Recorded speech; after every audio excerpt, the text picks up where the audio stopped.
அன்னை தகவல் சேனலில் இன்றைக்கி என்ன பார்க்க போகிறோம் அப்படின்னா, இந்தியன் ஆயில் கார்ப்பரேஷன் லிமிடெட் வேலை அப்படின்னு சொல்லியிருக்காங்க. எம்ப்ளாய்மெண்ட் டைப் என்ன அப்படின்னா டெம்ப்ரவரி பேசிஸ் அப்படின்னு சொல்லியிருக்காங்க. டியூரேஷன் 1 இயர் அப்படின்னு சொல்லியிருக்காங்க. மொத்தம் எத்தனை போஸ்டிங் கால்ஃபார் பண்ணியிருக்காங்க அப்படின்னா 1770 போஸ்டிங்க்கு கால்ஃபார் பண்ணியிருக்காங்க.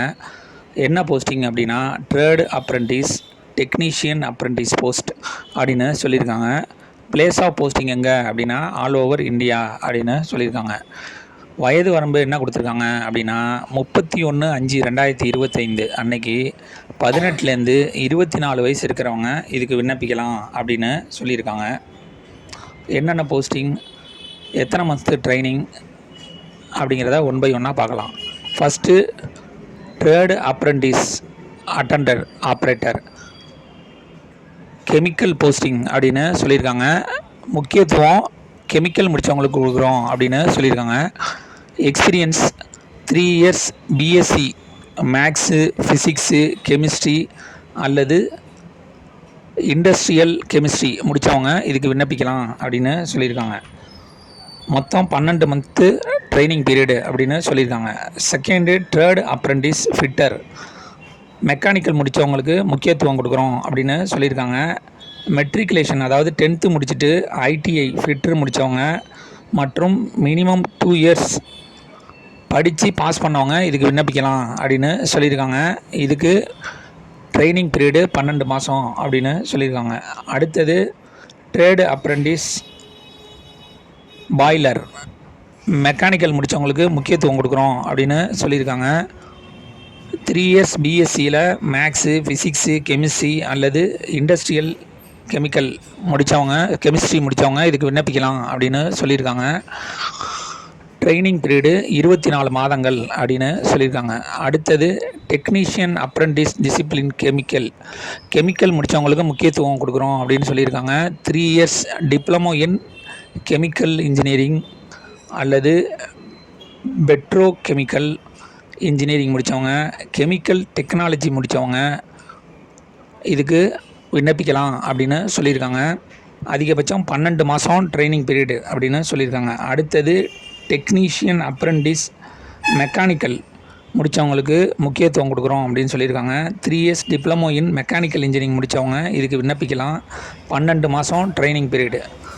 அடுத்து 106 டெக்னீஷியன் அப்ரெண்டிஸ் எலக்ட்ரிக்கல் முடித்தவங்க இதுக்கு விண்ணப்பிக்கலாம் அப்படின்னு சொல்லியிருக்காங்க. 3 years diploma in electrical engineering முடித்தவங்க diploma in electrical and electronics engineering முடித்தவங்க இதுக்கு விண்ணப்பிக்கலாம். 12 மாதம் ட்ரைனிங் பீரியட் அப்படின்னு சொல்லியிருக்காங்க. அடுத்தது டெக்னீஷியன் அப்ரெண்டிஸ் இன்ஸ்ட்ருமெண்டேஷன் முடித்தவங்களுக்கு முக்கியத்துவம் கொடுக்குறோம் அப்படின்னு சொல்லியிருக்காங்க.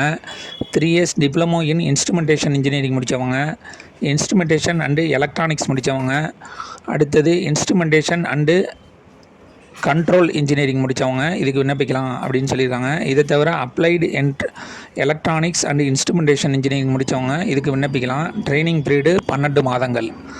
அடுத்தது 108 trade apprentice secretarial assistant 3 years BA BSc BCom முடித்தவங்க இதுக்கு விண்ணப்பிக்கலாம் அப்படின்னு சொல்லியிருக்காங்க. ட்ரைனிங் பீரியடு 15 மாதங்கள். Trade apprentice accountant 3 years BCom முடித்தவங்க இதுக்கு விண்ணப்பிக்கலாம் அப்படின்னு சொல்லியிருக்காங்க. ட்ரைனிங் பீரியடு 12 மாதங்கள் அப்படின்னு சொல்லியிருக்காங்க. அடுத்தது 110 trade apprentice data entry operator 12th pass பண்ணவங்க இதுக்கு விண்ணப்பிக்கலாம் அப்படின்னு சொல்லியிருக்காங்க. 12 மாதம் ட்ரைனிங் பீரியட் அப்படின்னு சொல்லியிருக்காங்க. அடுத்தது trade apprentice data entry operator class 12வது முடித்தவங்க இதுக்கு விண்ணப்பிக்கலாம் அப்படின்னு சொல்லியிருக்காங்க. இதை தவிர skill certificate holder domestic data entry operator அப்படின்னு சொல்லியிருக்காங்க. 12 மந்த்து ட்ரைனிங் பீரியடு அப்படின்னு சொல்லியிருக்காங்க. ஏஜ் ரிலாக்ஸேஷன் யாருக்கெல்லாம் கொடுத்துருக்காங்க அப்படின்னா எஸ்சி எஸ்டி கேண்டிடேட்டாக இருந்தாங்க அப்படின்னா அவங்களுக்கு 5 இயர்ஸ் ஏஜ் ரிலாக்ஸேஷன் கொடுக்குறாங்க. ஓபிசி கேண்டிடேட்டாக இருந்தாங்க அப்படின்னா அவங்களுக்கு 3 இயர்ஸ் ஏஜ் ரிலாக்ஸேஷன் கொடுக்குறாங்க. அதுவே ஃபிசிக்கலி சேலஞ்சரு ஜென்ரல் மற்றும் எக்கனாமிக்கலி வீக்கர் செக்ஷனாக இருந்தாங்க அப்படின்னா அவங்களுக்கு 10 வருஷம் ஏஜ் ரிலாக்ஸேஷன் கொடுக்குறாங்க. ஃபிசிக்கலி சேலஞ்சரு எஸ்சி எஸ்டி கேண்டிடேட்டாக இருந்தாங்க அப்படின்னா அவங்களுக்கு 15 வருஷம் ஏஜ் ரிலாக்ஸேஷன் கொடுக்குறாங்க. ஃபிசிக்கலி சேலஞ்சரு ஓபிசி கேண்டிடேட்டாக இருந்தாங்க அப்படின்னா அவங்களுக்கு 13 வருஷம் ஏஜ் ரிலாக்ஸேஷன் அப்படின்னு சொல்லியிருக்காங்க. இதுவே எக்ஸ் சர்வீஸ்மேன் கேண்டிடேட்டாக இருந்தாங்க அப்படின்னா ஆஸ் பர் கவர்மெண்ட் பாலிசி பிரகாரம் ஏஜ் ரிலாக்ஸேஷன் கொடுக்குறோம் அப்படின்னு சொல்லியிருக்காங்க. மெத்தட் ஆஃப் செலெக்ஷன் எப்படி அப்படின்னா, ஃபஸ்ட்டு எடுத்தோன்னே விண்ணப்பிக்கிறவங்கள மெரிட் லிஸ்ட் செலக்ட் பண்ணுறாங்க. அதில் டாக்குமெண்ட் வெரிஃபிகேஷன் மூலமாக ஆட்களை தேர்ந்தெடுப்போம் அப்படின்னு சொல்லியிருக்காங்க.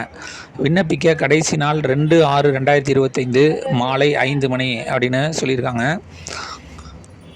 Tentative date of publication of list of candidate called for document verification 9/6/2025 அன்னைக்கு டாக்குமெண்ட் வெரிஃபிகேஷன்களை ஆளை கூப்பிடுவோம் அப்படின்னு சொல்லியிருக்காங்க.